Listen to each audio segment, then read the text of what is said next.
9月18日9点18分，当纪念918事变的坚立防空警报再次响起，备受关注的电影《731》也正式在全球上映。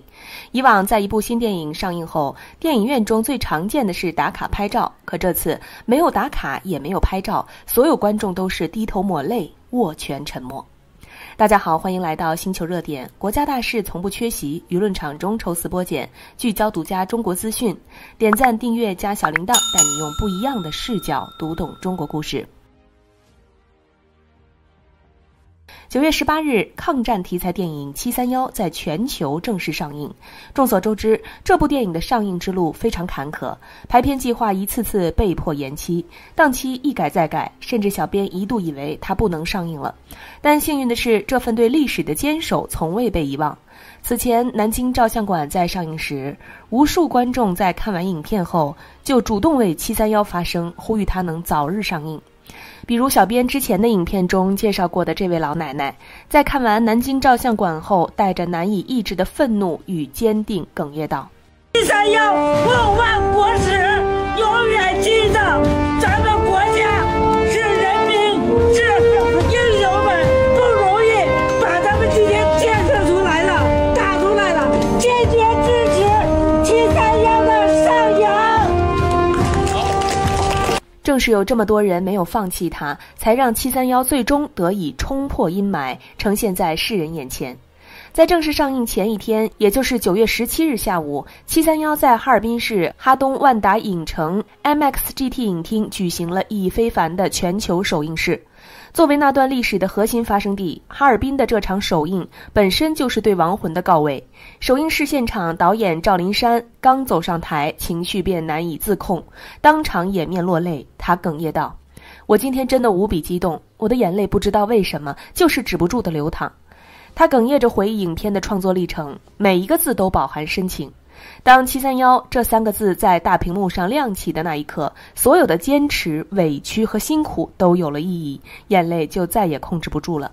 他还格外坚定地强调，这个首映式必须在哈尔滨举行，这里是历史的见证者，在这里首映是对那些逝去的无辜生命的一种告慰，更是对历史真相的一份尊重。早在上映之前，731就已紧紧牵动着国人的心弦。猫眼平台想看人数突破451万，预售票房破1亿元，成为今年春节档后首部预售破亿的影片。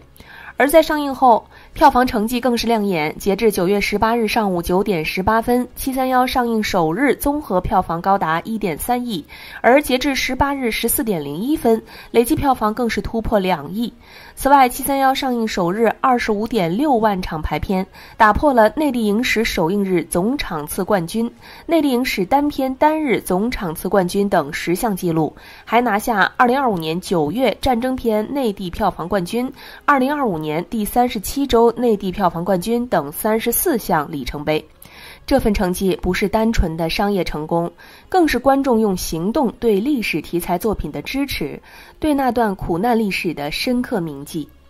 走进电影院，这里没有以往观影时常见的打卡拍照、嬉笑交谈，取而代之的是一片沉重的寂静，以及不时响起的压抑的抽泣声。荧幕上的画面直击人心，冰冷的实验室，绝望的马路大，残忍的实验场景，每一个镜头都在诉说着过去的苦难。观众们或抬手掩面，指尖反复擦拭着眼角的泪水，或紧紧握着拳头，指节因用力而泛白，沉默中满是难以言说的悲痛与愤怒。而当731的片尾字幕缓缓滚动，整个影厅安静的只能听见压抑的抽泣声。盯着屏幕上滚动的3513名10名遇难者名单，每个人脑海中的那些画面像烧红的烙铁，一下下烫在心上。明明已经散场，可耳边还响着马路大绝望的哭喊，眼前还晃着实验室里冰冷的器械和暗绿色的病毒培养液。来之前，每个人都知道这不是一部能轻松看完的电影，可真正坐在荧幕前，才明白残酷2个字根本不足以形容那段历史。我带了半包纸巾，完全不够用。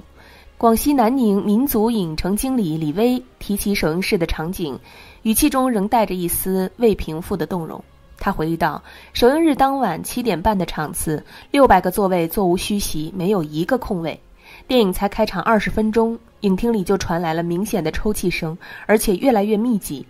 等到片尾字幕亮起，近80%观众依旧坐在座位上，没人起身，没人说话，只是静静坐着，仿佛还沉浸在历史的悲痛中。为了给观众留出平复情绪的时间，影城临时决定把保洁时间推迟15分钟，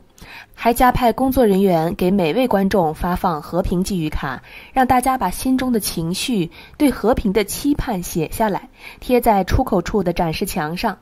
令人意外的是，不到1个小时，3面墙就被密密麻麻的寄语卡贴满。那些字迹或潦草或工整的文字，都是对历史的缅怀，对和平的珍视。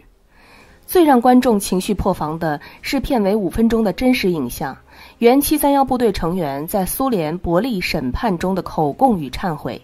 镜头一切到实验者被迫签字的黑白照片，影厅里便响起零星哽咽，随后变成集体抽泣。值得一提的是，影片对活体解剖、冻伤实验、细菌投放等场景采用声音加剪影方式处理，但心理压迫感依旧强烈。南宁心理咨询师蒋帆在观影后记录道，约1成观众出现呼吸急促、握拳发白、临场时脚步虚浮等急性应激征兆，这不是因为画面多血腥，而是真实本身令人窒息。微博话题731观众哭到发抖，一夜之间阅读量4.2亿，讨论量118万，点赞最高的一条写道，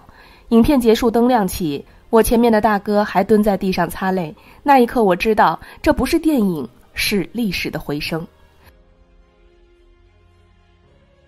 一部真正尊重历史的影片，往往会在细节处藏满密码。小编提醒，以下内容涉及部分剧透，建议想亲自去看看731电影的观众谨慎观看。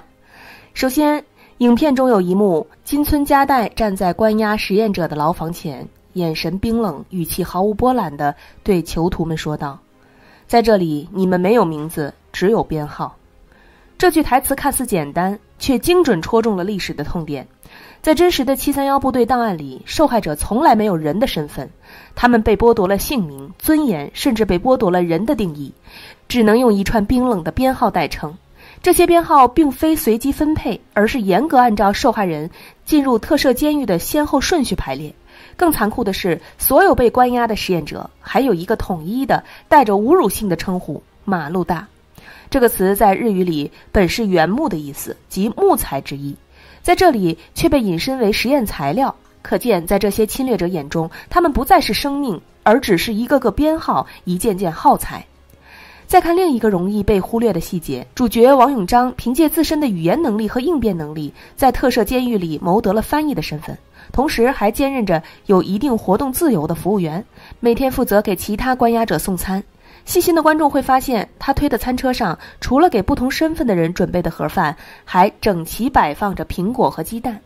这一幕并非导演的虚构，而是完全基于真实历史的还原。当年日军确实会以保证清洁饮食为借口，给部分实验者提供苹果、鸡蛋等食物，但这绝非所谓的优待，而是细菌实验的一环。根据史料记载，苹果中含有的果酸被日军用来抑制实验者口腔内的细菌，以便排除干扰因素，而鸡蛋则是为了给实验者补充蛋白质，确保他们能维持实验所需的身体状态。这些看似贴心的安排，本质上是一场精心编织的假象，让被剥夺一切的受害者在绝望中误以为自己得到了一丝善待，却不知自己始终是实验桌上无法反抗的样本。这份虚伪比直接的暴力更显残忍。还有一个与环境相关的细节，同样藏着历史的真相。电影里，特设监狱的牢房地面铺设着清洁的瓷砖，就连王永章住的单间还配备了在当时算得上高档的冲水马桶。这样的现代化设施与监狱里残酷的实验场景格格不入，很容易让观众产生疑惑：如此残忍的地方，为何会有这样的配置？但这种看似与残酷环境格格不入的现代化设施，其实在历史上确有依据。1940年之后，731部队每年的军费拨款就超过1000万日元，这还不包括用于特殊研究的专项经费。充足的资金支持让特设监狱铺设瓷砖，给朝南的房间安装灭菌设备成为可能，而个别房间配备冲水马桶，同样是为了服务实验。日军需要确保被实验者维持特定的健康状态，避免因环境脏乱引发额外疾病，影响实验数据的准确性。要知道，冲水马桶早在18世纪就已发明并逐步推广。电影里这些道具的设置并非凭空想象，而是对历史细节的严谨还原，让观众更直观地感受到731部队的暴行是有组织、有资金、有规划的系统性犯罪。最后，在影片的结尾，一群人从一条幽深的长洞里逃出，镜头随之切换，画面从黑暗的逃亡场景过渡到如今阳光明媚的和平时代。但很少有人知道，这条长洞并非虚构，它的原型正是如今日军731部队最正陈列馆出口处的正岩墙涵洞。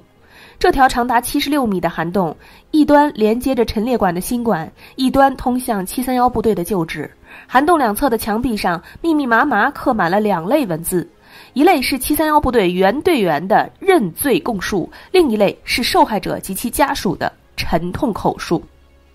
罪恶已被永恒铭刻，而历史我们从未忘记。好了，今天的内容到这里就结束了。如果你喜欢小编的影片，还请大家多多点赞转发，让更多的人一起见证中国进步。关注我的频道，这样既能回顾往期视频，又不会错过之后的精彩内容。那我们下期节目不见不散。